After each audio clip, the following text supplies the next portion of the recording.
বসে পড়েন, বোন নিচে বসে পড়েন। আমার একজন ভাই, একজন সহযোদ্ধা 5ই অগাস্টে গুলিবিদ্ধ হয়েছেন।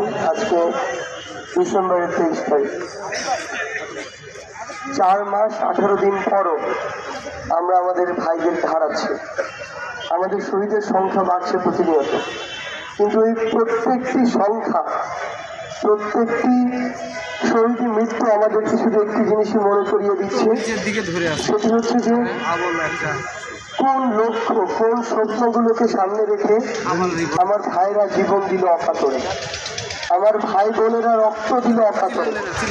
আমরা যেন আমাদের জায়গা থেকে সেই স্বপ্নগুলোর সাথে বিন্দু মাত্র বিশ্বাসঘাতকতা কেউ না করি।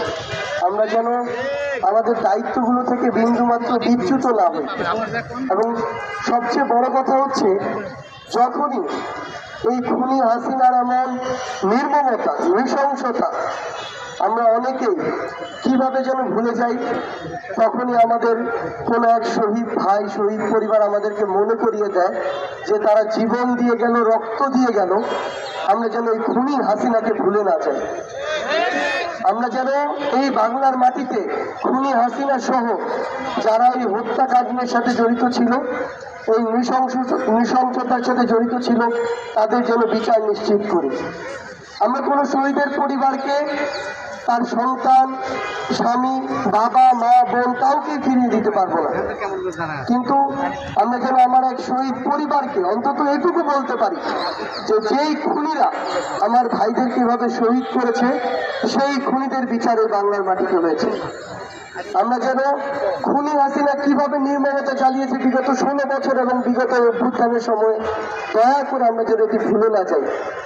আমরা শুধু এটুকুই চাইব, এই বাংলাদেশের মাটিতে আমার ভাইদের রক্তের উপরে, জীবনের উপরে আমাদের যে আস্থার অভ্যন্তরীণ এবং আমাদের বিশ্বাসে যে অন্তর্বর্তীকালীন সরকার হয়েছে, আমরা যেন এই অন্তর্বর্তীকালীন সরকারের সময় আমাদের সকল জীবনের রক্তের যে বিচার, সেই বিচার আমরা দেখে যেতে পারি।